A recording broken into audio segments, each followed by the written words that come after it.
put together a bunch of resources for us for our Pride campaign, but also created this activity, and this is something that you can feel free to lead with your clubs. So our virtual meeting etiquette. So our meeting's being recorded. No faces will be included in the recording. Please sign in to the link, which I will shortly drop into the chat box. Rename yourself to include your pronouns. Please mute yourself when you're not speaking, mute your cell phone, use the chat box whenever you'd like to make a comment or have a question. Feel free to hide the video panel to see the PowerPoint more clearly. And if you need any mental health support, privately chat Lauren. If you receive any unwanted messages, feel free to chat me. Also, we'll be using the raise a hand feature on Zoom, so you can find that on the bottom where it says participants. If you click on that, it will lead you to, in the right-hand corner, more. You'll click on more on the same level as more to raise your hand. You'll click it again to lower that. But also, we're a pretty small group, so feel free to just shout it out. Yeah. So Emerson, take it away. All right. Hey, everybody. So thanks for showing up. And so we have the rose, thorn, bud, which some of you may be familiar with. And in light of the topic of this theme's video, I want to invite people to share their name and their pronouns. I see that everybody has them on their video screen, but I want to encourage people to practice vocalizing it. So go ahead, share your name, your pronouns, and one thing that's going well, one thing that's not going well, and then one thing that you're looking forward to. And anybody can get it started with raising your hand.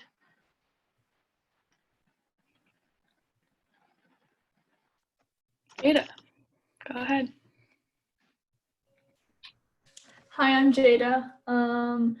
My rose is that I took a walk this morning and it was really nice out. It was like 70 degrees, so I wasn't like sweating to death. My thorn is, I don't really have a thorn, so that's just another rose. And my bud is I'm looking forward to the OMM internship starting. Awesome. Cool. Thanks for sharing. Michaela? So my name is Michaela. I use she, her. I have started to crochet and it's going really well. That's my rose. My thorn is that I have not been able to sleep well. And my bud is that my mom and I are going to go driving this afternoon. Very cool. Are you practicing for your permit? Yeah, I need like 30 more hours. Cool. Awesome.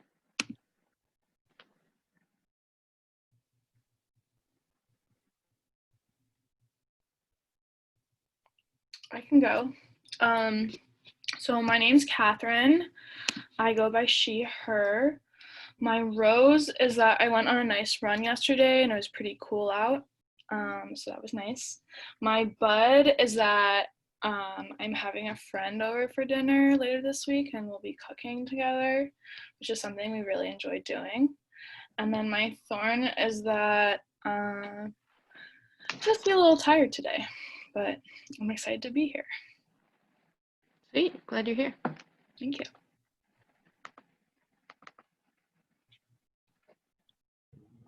I can go, I guess. My name is Megan, she or hers, and my rose is I had to drive my brother to work this morning, so I was forced to wake up early, which was actually good. I did enjoy that. My thorn, oh, I did a little like pride post on Instagram. I lost 2 followers, but like they're lost, whatever. And then my bud is they moved up our fall semester, but I do get to go back to school, so that's exciting. Cool. And thanks for showing up with the pride post. Yeah. I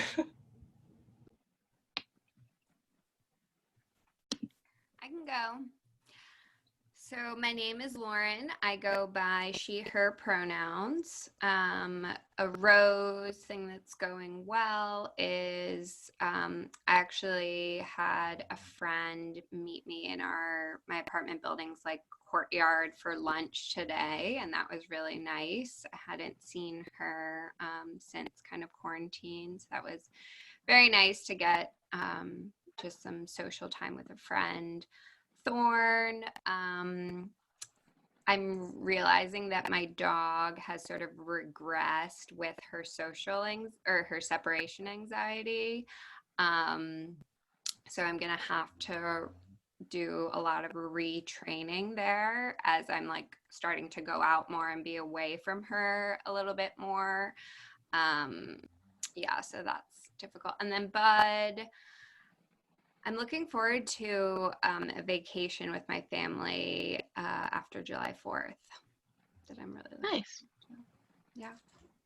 Cool. Thanks for sharing. I'll go next. Sorry, I don't have my video on just because it's being recorded, but my name is Lulu and I go by she or her. This is my first time coming to these meetings, but my school psychologist teacher person said that she would be starting an OMM club this year and I wanted to be on the leadership team, so that's why I'm here. Let's see, my rose is that I finished all of my homework on time for once, so that was good. My thorn is that I didn't really get to watch a movie that I wanted to over the weekend, but I'm thinking next weekend, and plus I have the whole summer, so it's not that bad. And I'm looking forward to is making a dessert this evening with my siblings. Cool. And thanks for showing up. It's good to get to know you, and hopefully the beginning of your club at your school will go really well. Yeah, cool, thanks. All right. So I'm Emerson, I think, and I use they, them pronouns. And I think if I were to go through the rose, thorn, bud, one thing going well is I think all of the protests that I've been to have been really rallying cries for the community. And I've been able to get to know a lot of more people in my area that I probably never would have met before. One thing not going well, can't really think of much. I did not get to see my dog last night when I stopped by my parents' house, so that was kind of sad. And then one thing I'm looking forward to is I've been revamping my snake cage, and so we're going to get him some more fake plants and like tech gadgets, so I'm looking forward to that. All right, so going on to the next slide, it gets a little bit more into how I think approaching discussions about gender or pronouns or really anything can be a little bit more nonviolent and compassionate. And so these 4 steps were something that I thought of to change how people orient themselves to difficult conversations. So the first thing is staying engaged. And that looks a little bit like mindfulness. It looks a little bit like self-care, knowing when something becomes a little bit too difficult to where you can't really pay attention. So it might look like taking a break and then coming back when you feel like you can stay engaged. Truthfully expressing means sharing what's on your mind and knowing that that might differ with what other people have on their mind.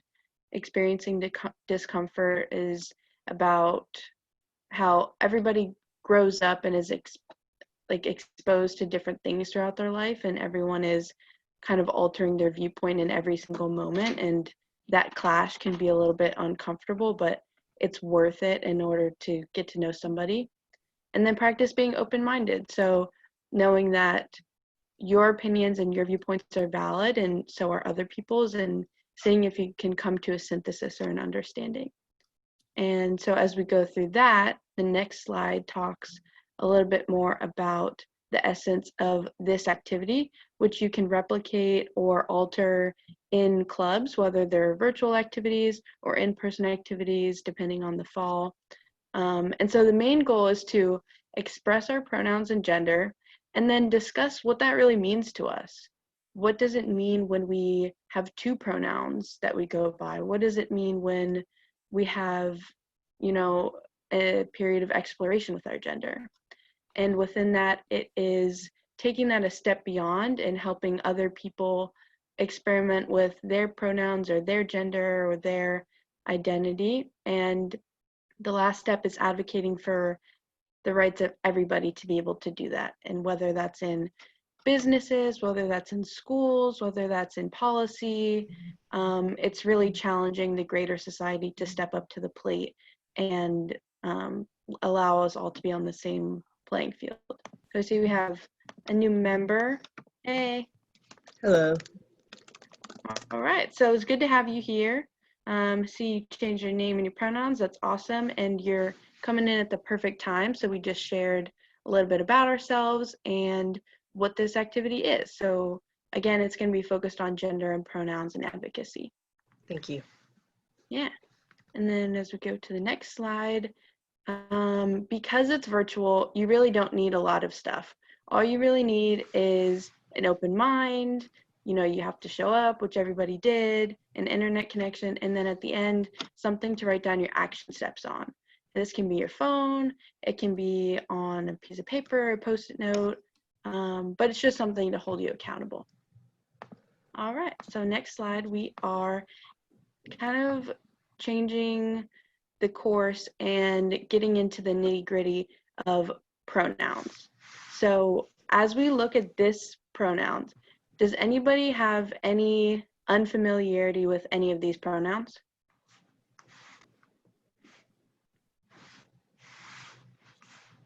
Can you explain the last three, please? Sure, yeah.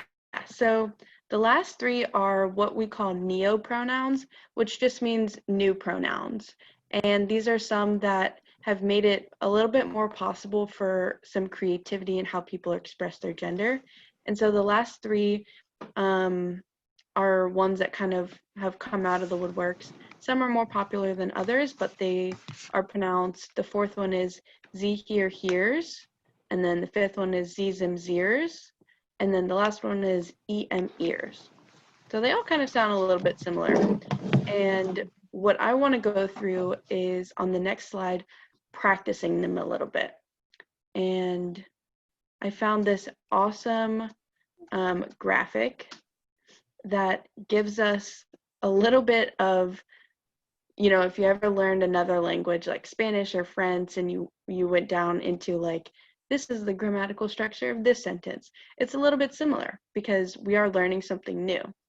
And so as we give ourselves a chance to look over this, noticing anything that comes up, maybe some discomfort is coming up or curiosity and some confusion, like how does anyone pronounce this or what is the purpose of it? And before we go into that hyperlink, this little activity, I'd love to know anybody's initial thoughts or questions or perspective on this. I really like this chart because like I'd heard some of these neopronouns like once or twice, but never sort of like in like a full conversation where you hear like every single different form of it. So I found this really helpful. Yeah, it can be really important for visual learners to see, okay, in different settings and in different sentences, it'll look a little bit different. And so this gives a graphic of it. How about anyone else? I see Jada, yeah? How exactly does someone choose like which pronouns to use? That is such an awesome question. So for some people, the pronoun discovery journey has to do with what feels right. And some people might have grown up with one pronoun like she or her, and they've just come to realize, I really don't like it when somebody calls me this, or this doesn't feel totally right, or I feel this calling to change something. And throughout my journey with pronouns, I've gone through a couple different ones and I've settled on they. But I think Jada, that's a really good question that points out to how do we know when something isn't totally right for us and how do we figure out what is right? Yeah, And like I I guess what I'm kind of confused about is like, does each pronoun have like, is it like geared towards like a specific gender, or is it kind of more like a they, like overall kind of thing, like anyone could use? That's a good question. In my experience, I don't know exactly what the different connotations are. Like, what does Z or Zir mean compared to E or ear?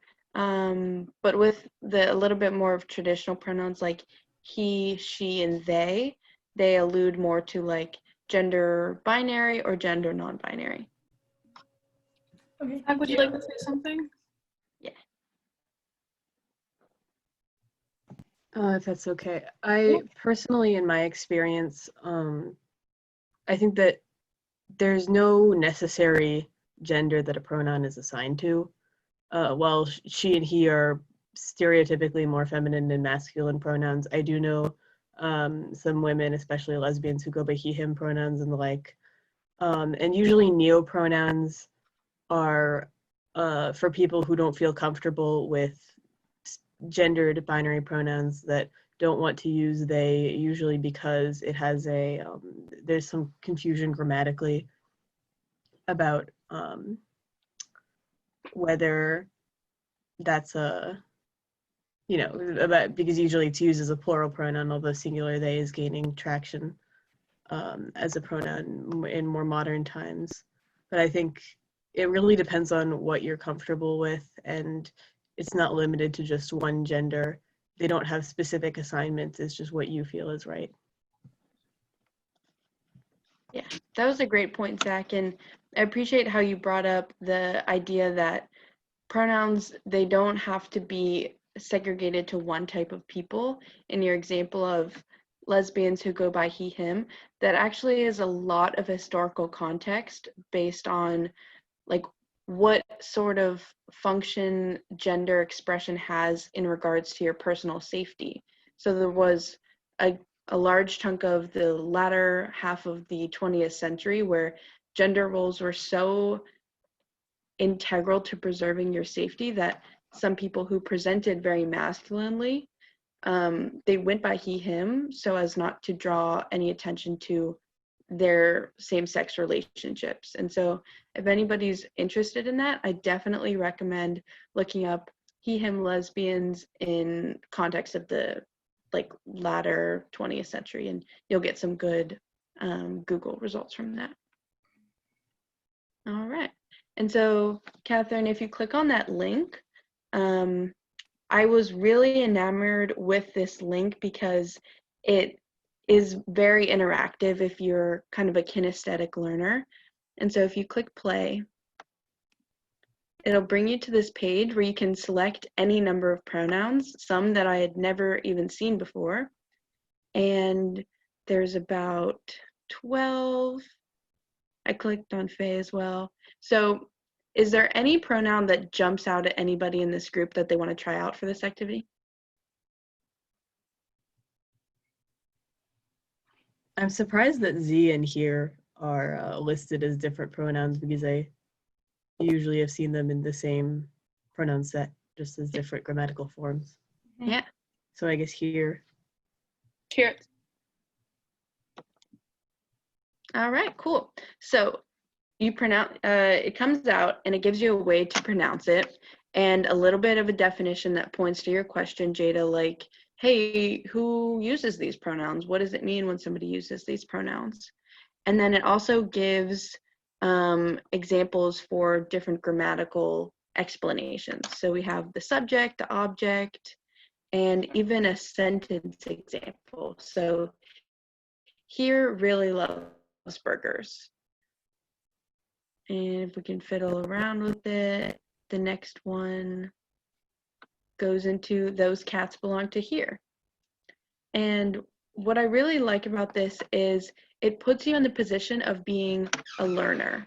So if you think back to when you were 4 or 5 or 6, you learned by practicing and engaging and people correcting you in different like activities. And this is a website that you can practice so that when you do meet somebody who uses Z or Zir or here or here's, you can be a little bit more knowledgeable.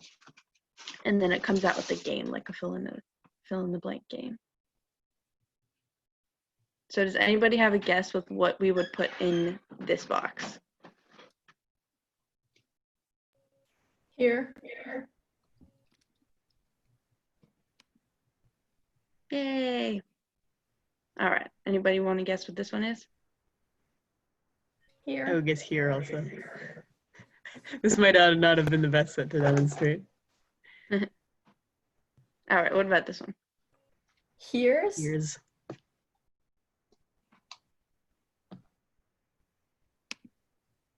Nice. All right. Here, touch the bird. Here self.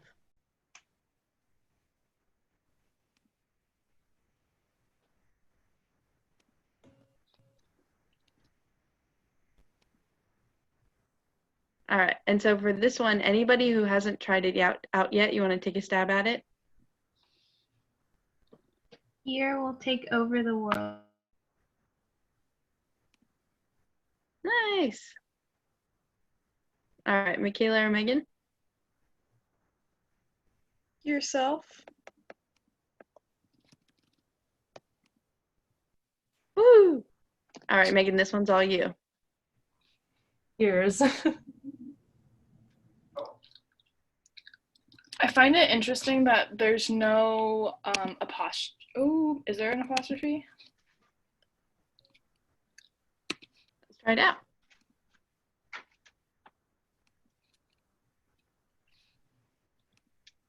Oh, Ooh. yeah, I find it interesting how there's no apostrophe S. I think that's because usually in like pronoun sets like she and he, they don't have apostrophes. Like, Yeah, like unless you're saying like she's- she's going to the store, I guess then it would be here's going to the store. Mhm. All That'd right, be so more of a contraction then. Yeah. yeah, we're bringing in elements of like calling upon gender rules that as we grow up, they become innate. And then when something new is introduced, we have to harken back to what we learned and to begin the process again of introducing new information. So after this activity, definitely I encourage every one of you to try this out and, you know, spread it along to some people who maybe they're a little bit confused or they want to learn more. All right. So next slide talks a little bit more about why do we use pronouns. And so if I were to talk about Lauren and I would say, Lauren is in Lauren's room and Lauren has a lamp and Lauren is wearing Lauren's shirt and Lauren is like Catherine's friend, it would just be redundant to use Lauren so many times. So I'd use the pronouns that she provided. I would say Lauren's in her room, Lauren has a dog, Lauren's hair is black, and it just spices up the conversation a little. And so the pronouns become really important with somebody who is experimenting or they have a non-traditional pronoun or maybe they're trans or non-binary because it represents something about them that they feel is really important for other people to know. And so in the second paragraph, does anyone have anything that they think that they've witnessed or they've seen that's like, oh, that was an opportunity where I could have asked somebody's pronouns, or oh, I remember that I referred to this person as the wrong pronoun as by mistake. Does anybody have any experience with that? Yeah, I have a friend from third grade, and they're recently now genderqueer. So their name changed and also their pronouns changed. So every now and then I accidentally refer to them by the wrong pronoun, and I get really embarrassed, but they're really understanding about it, and I try really hard not to mess that up. So, yeah, so you bring up a good point of, you know, sometimes somebody changes their pronouns halfway into us knowing them, and we have to learn how to monitor ourselves and make amends or make apologies or make changes of action in order to better respect them. How about Michaela or Zach? I saw both of you unmuted. I am trans myself, and because of that, I I tend to notice gender nonconforming people or people who I would stereotypically see as might be transgender. And, I have the urge to want to, ask about it, but that can put them in a really alienating position because maybe they're not ready or maybe they don't want to be singled out for that, regardless of whether it's another trans person. So there's this element of trying to balance the need for solidarity and representation with other people in your community, with also being respectful and acknowledging that they might not have that same need that you do. That is such an awesome point. And I want to pose that question to the group of what ideas do you have about how to open up that conversation or to ask somebody's pronouns while keeping in mind that maybe this person doesn't really want a lot of people to know, or they don't want to do it in a public setting. Anybody have any ideas?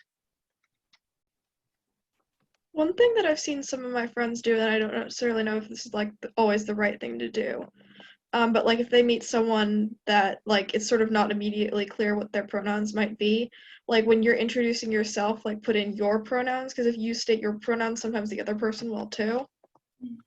Yeah, so kind of making that leap into vulnerability first. And then if somebody else feels like, okay, I can understand that they're like putting their foot forward, like maybe I will do it right now, or maybe I'll do it a little bit later. I think that's a really good point, Michaela, that sometimes people just might need to know that you are interested and that you are trying to be an ally to them. All right. Anybody have any other things that they want to say or experiences they want to share? I feel like in general, it would kind of be a good idea if people start like introducing themselves with their pronouns, just like even just for the new school year, like when you're going around class or something and like introducing yourself, because then there's no assumptions and like teachers typically don't really know, like, so they like say the wrong pronoun or something. Yeah, I've actually started to do that in my college classes, and sometimes I do it without going up to the teacher first and being like, hey, can you prompt the whole class to do it? And sometimes I do, and the teacher takes the initiative to be like, hey, we're going to do an intro circle, let's all share our pronouns. And I think, Jada, your point of like, how can we make some societal change is by just doing it and being bold with it and sharing your pronouns when you first meet somebody or when you're in a new class. I think that's a great idea. I have a question. I have seen in someone's bio where they provided pronouns of she/they, and I'm wondering if that means that sometimes this person goes by she, hers, and sometimes they, them, or if it's a second person plural, second person singular, I want to go by her, but then second person plural, I want to go by they. And so I'm just curious. That's a good question. Yeah, I've seen some people do that, and I don't want to speak as like a monolith of the queer trans community, but in my experience, I've seen people say like, hey, you can use these interchangeably, or I'm indifferent to which one I like more. But my best advice would be to ask them, hey, do you want me to use one more or the other? Or what do you mean by this? How can I best respect you in this way? Mm-hmm. Okay, thanks. Yeah, thanks for asking. And I noticed that we have a new member in the Zoom, so welcome to you. All right, and so the last point of this slide is I want to point out that as we are all navigating a society that's more inviting or accepting of queer people, I want to point out that pronouns are a way to respect somebody, and not putting in the time to learn somebody's pronouns, or purposefully only using their name instead of using their pronouns can be a big sign of disrespect. And what I encourage people is to get to know like what it means to be an ally in the trans community. And I've included some resources at the end that will give you a path forward if you have any questions about that. All right, and so next slide is some statistics that point out to, oh, if you go back a little bit. Perfect. All right, so these three statistics are some of the most harrowing, in my opinion, that I can offer to, it's all good, that I can offer to the urgency of this matter. So 66% of queer youth reported that somebody tried to change their sexual orientation or gender identity or try to convince them to do that. And so, while there are pockets of the US, maybe like Portland or the Bay Area in California, or even DC, where there are people who are more out and proud, there are still a lot of traditional ideas about what it means to be a person that don't really align with, all the different varieties of people that there are. And then the next one is speaking to how in white communities, the impact of queer phobia or of, how do I say, like cultural insensitivity does play out differently than in Black communities or in people of color lives. And so the attempted suicide rate for multiracial use is 33 times higher than that of the general population. And when it's saying general population, it means the majority of the population, which is the white population, because the US is made up of around like 66% white people. And going further is the average life expectancy for a Black trans woman in the US is 35, which is like 700 years in the past. Like the life expectancy of somebody in like the 1200s was around 35. And what I want people to think about is, what are the ways that society makes it possible for this to happen? Whether it's police brutality, whether it's homicide, whether it's suicide, lack of adequate health care, lack of stable food and housing opportunities. There's a deep overlaying of societal structures that makes it possible for Black trans women to really be at a huge disadvantage. And so whenever you're consuming queer statistics or you're supporting queer businesses or queer movements, I really want you all to remember that with intersectional politics, we have to remember that the most disadvantaged people are the ones that we need to be catering to, which in this relevance, it is Black trans women. All right. So next slide is the genderbread person. And so I want to make sure that we have time for the activity, but if anybody is confused about what all of these different topics mean and what their significance is, I really like the genderbread person because it breaks it down into 4 different basically sections of what a person is. So we have their gender identity, which is up in the head. It's how we conceptualize ourselves, how we become to understand ourselves. Expression is what we let other people see, how we talk, how we dress. Attraction is who we are attracted to, who we want to be emotionally intimate with or physically intimate with. And then sex is the more biological aspect of it. So it has to do with our hormones, our body composition, it has to do with our chromosomes. And at the bottom, it is a little bit more interactive. So each of you could plot out these different aspects of yourself on this page. Has anybody ever seen this before? Got some head nods. Cool. All right, and then next slide. This is the meat of it. So the activity can be molded to whatever the composition of your group is. So if it were in person and you had 30 people hanging out at an OMM club, you might want to break into groups of 5 or 6. And if it's online, and it's this size group, you might all want to stay together. So what I invite everybody to do is to share their name, their pronouns, which most everybody has, and to also share their gender if they feel comfortable with it. And because most everybody has already done that, I want to open up into discussion questions. So with the first one, anybody can speak on this and we can get into it.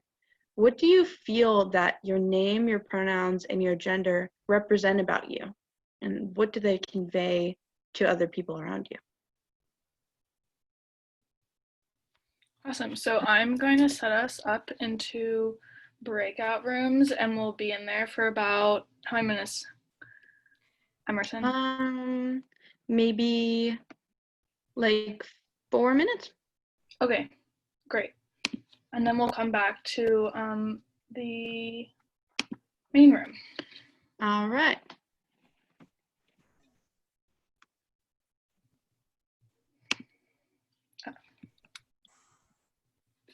Were you though, Emerson, sorry, were you thinking though that we could be together since it's a smaller group? Or do you still want to do breakouts? I think because it is a smaller group, we could probably all stick together.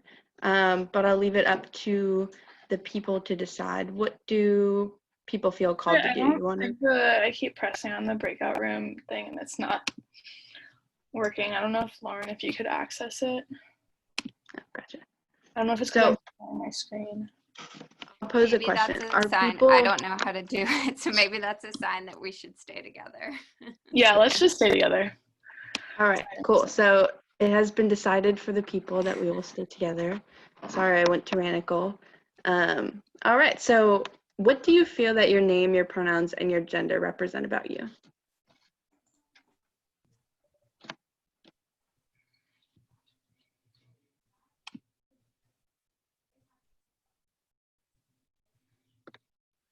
Oh, I see Jada, you raise your hand. Or Zach, you want to go? Should I go? Okay, I'll just go. I would say that it all represents part of my personality. I mean, that's kind of a short answer, but yeah. Gotcha. Yeah, so it like paints a picture of who you are and how you want other people to see you. Yeah. Cool. Zach? I am actually still figuring out my name, but I identify as bigender, which is both male and female, and I think that's sort of an expression of how I generally feel masculine, but I also am assigned female at birth, and I feel some connection to that I don't think I'm ready to let go of, so to speak. So I think right now I'm just in a phase of experimentation, but right now it works for me, so this is what I'm comfortable with. Awesome.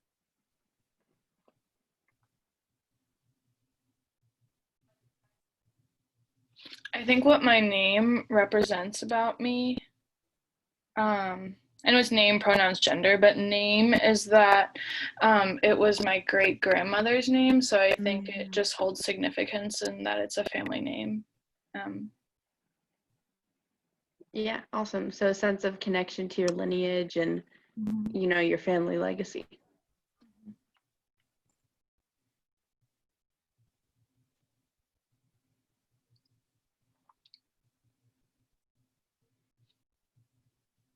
All right. And so moving on to the next question, it is exploring more of what do you feel like your pronouns do to match up with your gender? Do you even feel like your pronouns do match up with your gender?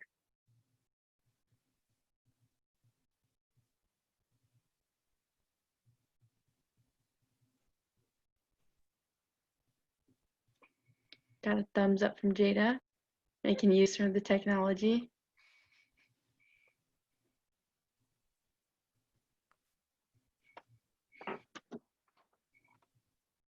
Megan, I see you, behaving pensively. I wonder what your thoughts are on this.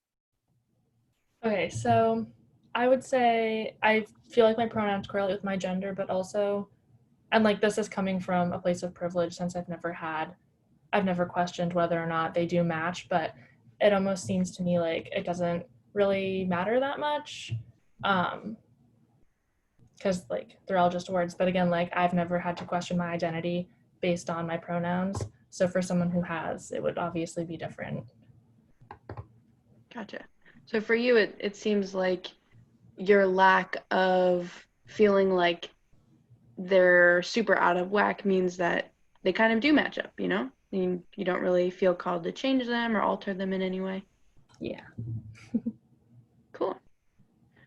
And last one. So I hear from you, Zach, that you've tried this out, and I'm wondering if has anybody else tried experimenting with their name or pronouns or gender expression?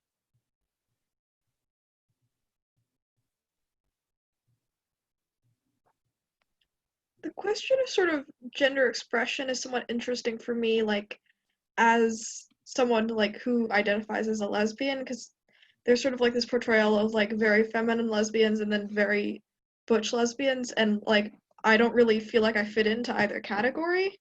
Mhm.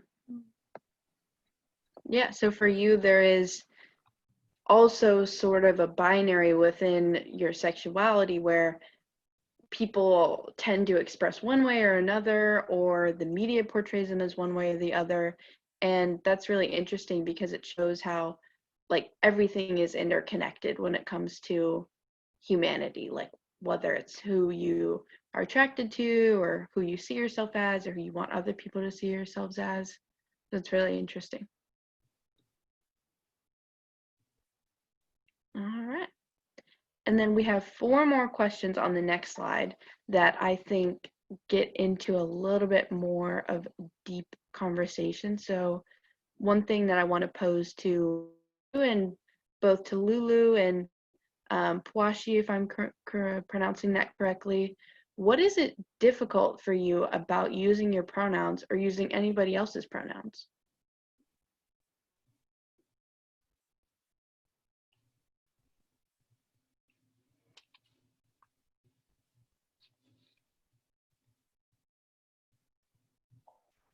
I guess it's not very difficult for me in terms of introducing my pronouns since when people see me, they probably just automatically assume that I go by she or her. So again, going back to what Megan said about coming from that place of privilege, I guess I've never really like questioned what my gender is or what my pronouns are. And like I kind of embarrassed, but I didn't even know like other pronouns besides she or her or he or him existed until a few months ago. Yeah.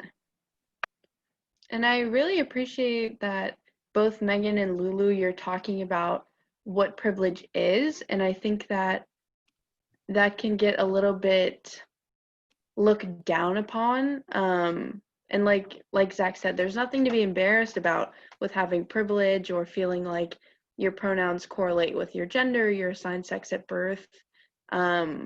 It's just something to be aware of and to learn how to bridge the gap between different communities. And so I think, Lulu, the fact that you did learn and that you're here over just 3 months of not knowing that different pronouns existed, that shows such an arc of willingness to learn and be engaged, that I think that's something really to be proud of.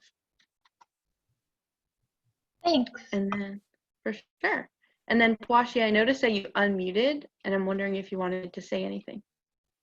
No, I think it was just a moment of pause to read the question and just kind of absorb that I don't find it difficult, but that there could be the potential of it being difficult. And when someone is needing to kind of manage for that, I'm learning that it's probably not a fun space to be in, but I honor that. And I honor the moment of pause to just appreciate my own experience.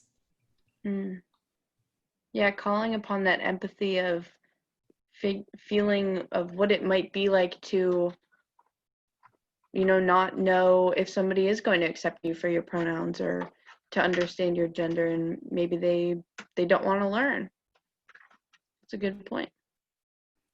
All right. I was going to share too that I think I've kind of found it difficult when someone's pronouns, it's like I have to go back against some unlearning of automatically assuming based on how someone looks or presents. And if they go by a different pronoun, in other words, if someone, looks and presents more male, my automatic response is to refer to them by he, him.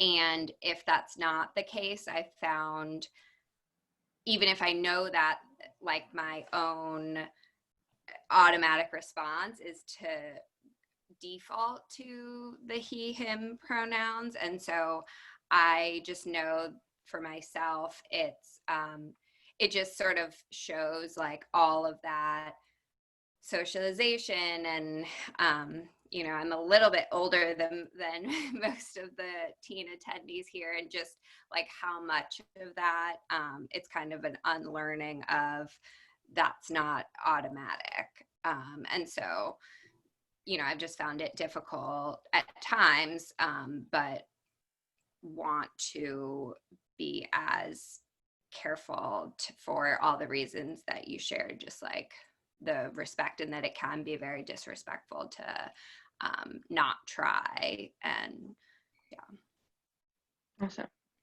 And Lauren, when you were speaking, I was thinking of how beautiful is it that brains can both learn something and unlearn it. Like whatever you're putting your time and attention and awareness into, that's whatever you're cultivating. So if you're reading, if you're consuming media put out by trans people, if you're thinking about, oh, hey, I just assumed that person uses she, her pronouns, but I really didn't ask, you're all like unlearning and simultaneously learning to be more mindful. So I think that's awesome. All right.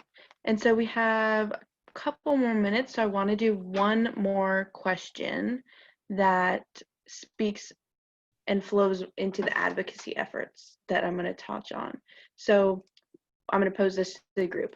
How can you support the normalization of sharing pronouns when you meet somebody? We talked a little bit about this before, but I want you all to think about what is going to be truly accessible to you when you meet somebody.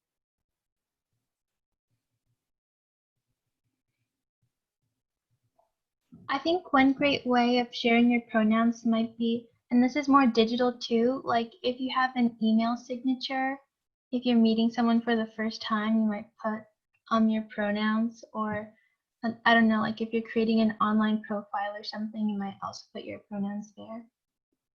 Awesome. Yeah, so pronouns, definitely. Any other ideas?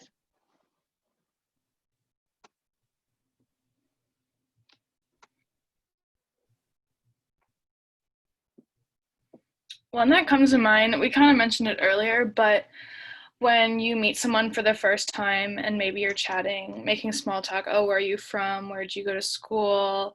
What do you do now? Those are all pretty basic questions, but one might feel stronger about their gender identity than they would about where they're from or where they went to school or their job. And so including that in the conversation can be really meaningful. Yeah. Yeah, so kind of just folding that into like getting to know somebody just for kind of who they are at a base level, like, hey, what's your name? What are your pronouns? Like, what's your number? Something like that. Mm-hmm. I think I hesitate to try to push that normalization because I don't want to be stereotyped, especially when I'm the only trans person in the room. I don't want to be the person who insists that everyone shares their pronouns. But I've seen in college spaces professors sharing their pronouns and authority figures and that kind of stuff. And that means the world to me, honestly, because it tells me that they're trying and they're actually putting an effort into that and challenging that notion of just the stereotypical things that we learn. And I appreciate that a lot. Yeah. And Zach, I can relate to not wanting to feel like, oh, I'm pushing this agenda, or I'm like the only one asking or supporting this movement. And then on the flip side, I do want to echo, like, we never know what the effect could be of kind of bridging that gap of like, oh, this is a little bit out of the norm, but I'm going to do it because I think it's important. And I've also felt a great sense of solidarity and comfort when I see somebody asking or sharing for pronouns, because it lets me know that, okay, like people are becoming aware of how important this is. So, One thing is like, if we were to teach like the older population, like teachers and like people like even in their 20s and stuff, they don't exactly know as much because this is more of like a new thing over the last few years, at least like to the extent it's at now. And if they're like almost role models and like if teachers are like saying when they introduce to their class like their pronouns and stuff, I think that students would be like more willing to share it or follow along because they're seeing some sort of authority figure do it. So then like it's not always coming from the kids, because like right now I would say it kind of feels like kids are trying to explain to adults and like they don't understand it or don't want to like I guess they like don't, they're just uneducated basically, so they like need to learn. mm-hmm. Yeah, that's a great point, Jada, and it speaks to, I think, what organizations need in order to be long-lasting and powerful. Like, you need people at all levels of a movement to be involved in some way. Like, you need people on the ground, you need people in resources, you need people in authority. And I really challenge you to explore doing that in your school, maybe, or doing that in your faith community, or maybe at your job, where it could look like emailing the principal and saying, hey, I'm really interested in changing how we do introductions at the beginning of a school year. Is there a way for me to get access to the teacher list and send them out an email for giving my ideas on this? Or maybe you want to go a little bit smaller and ask your teacher, hey, before the first day of school, have you thought about incorporating pronouns into introductions? Because I think, Jada, what you're pointing to is like older people in authority need to match the effort that young people are putting in, and sometimes they just won't know that they should do something unless that young person points it out to them. Exactly. Yeah. Nice. All right, so we have 2 minutes left. So the next slide is ways that you can carry your impact past this Zoom call. And so one thing that I challenge people to do is support somebody's gender expression or identity this week. So this might look like you see somebody wearing like a trans pride pin, or like you see somebody who you think is assigned male at birth wearing makeup, or you see somebody having their pronouns in their email signature or social media, and just complimenting them. Just saying, hey, like, I really like that pride flag, or I really appreciate that you put your pronouns in your bio. And you can take this into introducing yourself with your pronouns or asking for theirs, researching ways to advocate for trans rights in your community and school, and then consuming media made by trans people, especially Black, Indigenous people of color.